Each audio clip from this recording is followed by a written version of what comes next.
Uma das principais pautas no mundo esportivo de hoje é a inclusão. A cada dia que passa, o ideal de que o esporte é para todos ganha cada vez mais espaço. Mas na prática, não é bem assim. Nessa série de reportagens, dividida em 3 episódios, discutiremos a relação de pessoas trans com o esporte e a importância da inclusão.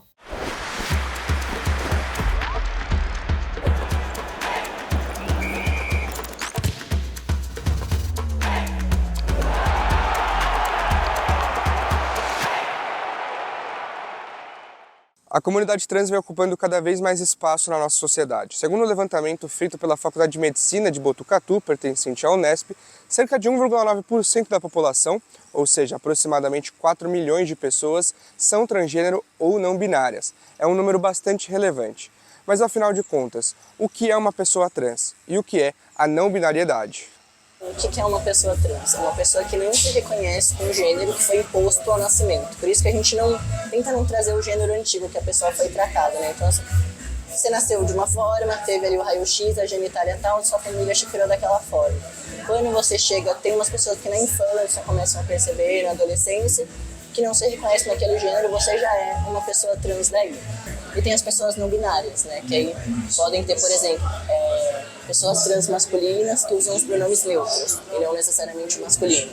Então, na dúvida, sempre assim, pergunte a identidade da pessoa, que pronome que ela usa, que fica tranquilo. Muito do que sabemos hoje sobre as pessoas trans é devido à construção da imagem da comunidade feita pela mídia ao longo dos anos. E para sabermos mais sobre o assunto, conversamos com o professor de jornalismo Jean Gonçalves.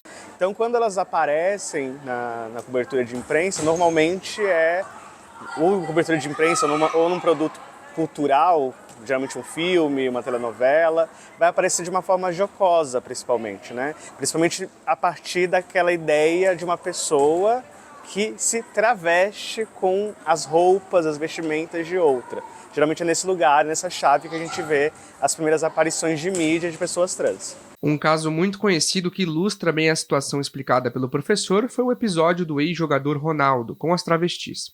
Na ocasião, o pentacampeão mundial teria se envolvido sexualmente com 3 travestis no Rio de Janeiro. O acontecimento gerou enorme repercussão e virou uma pauta no Fantástico, um dos programas com maior audiência no Brasil.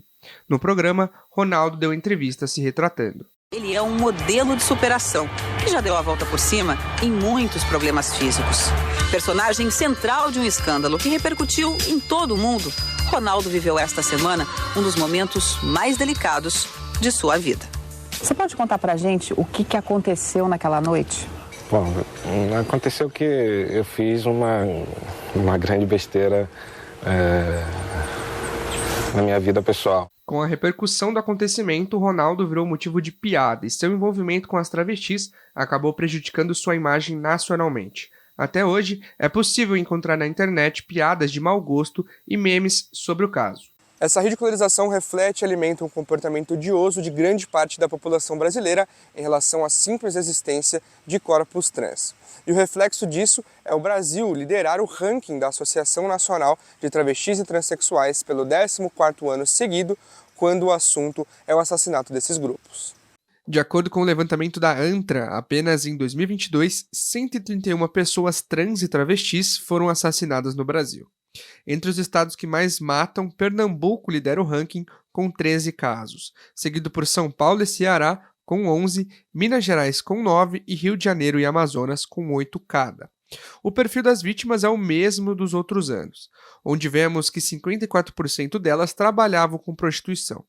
O relatório também aponta que 76% das vítimas eram negras e 24% brancas. Além disso, os dados também mostram que mulheres trans e travestis possuem até 38% vezes mais chance de serem assassinadas do que homens trans e pessoas não binárias, já que entre as vítimas, 130 eram mulheres trans e travestis e uma era um homem trans. A violência física, o assassinato brutal é muito mais comum nas identidades femininas, mulheres trans, travestis, pessoas não binárias que performam mais uma feminilidade, porque nossa sociedade ela é estruturalmente machista, misógina, transfóbica e racista. E o corpo delas, a maioria das vezes, são mulheres negras também, mulheres trans, travestis negras.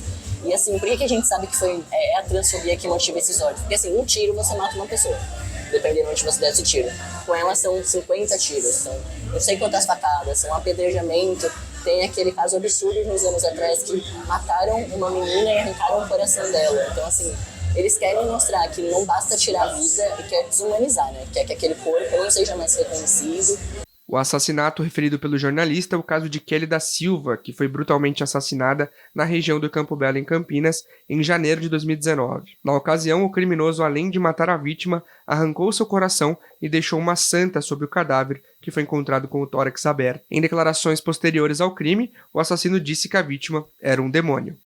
Por mais que os homens trans não sejam tão visados quanto as mulheres trans e travestis, um relatório chamado Transsexualidades e Saúde Pública no Brasil, do Núcleo de Direitos Humanos e Cidadania LGBT, do Departamento de Antropologia e Arqueologia da UFMG, revelou que 85,7% dos homens trans já pensaram em suicídio ou tentaram o ato. A perseguição a essa parte da sociedade, infelizmente, serviu de prato cheio para que as abordagens jornalísticas fossem voltadas apenas para a violência sofrida por essas pessoas. Apesar de tratar algo recorrente na sociedade, a mídia peca ao não abordar outras visões, como, por exemplo, casos onde uma pessoa trans é vista por suas conquistas. Que não tem como a gente não tematizar, não explicitar a violência, né? O ódio ao corpos trans, assassinatos, né?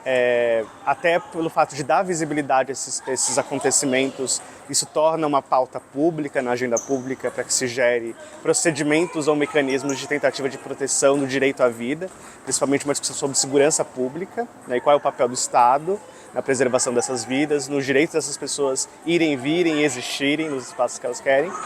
Mas o noticiário ele ainda é muito marcado por uma incompreensão, né, do que é gênero, do que é identidade de gênero. E quando o assunto é esporte, tanto em relação à cobertura jornalística quanto em relação a quem consome, o tema é ainda mais complexo.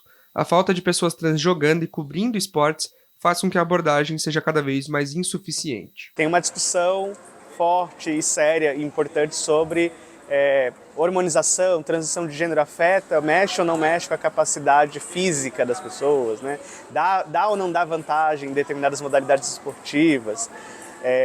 Eu acredito que não tenha nenhuma, até vejo muitos estudos que já dizem isso, né? Que não há nenhum tipo de vantagem. As pessoas trans que estão no esporte, elas não estão ali burlando nenhum tipo de norma ou regra por causa da hormonização. Mas a gente vê que é uma dificuldade também de ver essas pessoas como atletas, né? Então, se a gente não consegue vê-las como atleta, como que a gente vai conseguir vê-las também ali na cobertura, fazendo a cobertura? No esporte amador, muitas pessoas trans se sentem excluídas ou deslocadas ao jogarem com pessoas cis. A partir disso, nos últimos anos, houve a formação de alguns coletivos voltados a essas pessoas, como é o caso do Pogonas FTC, o primeiro coletivo esportivo trans do interior paulista. Eu conversava com outro menino que agora, de vez em quando ele vem, chama Caio. Eu joguei com ele antes da minha transição, no Clube Bonfim, a gente jogou junto bastante tempo, assim.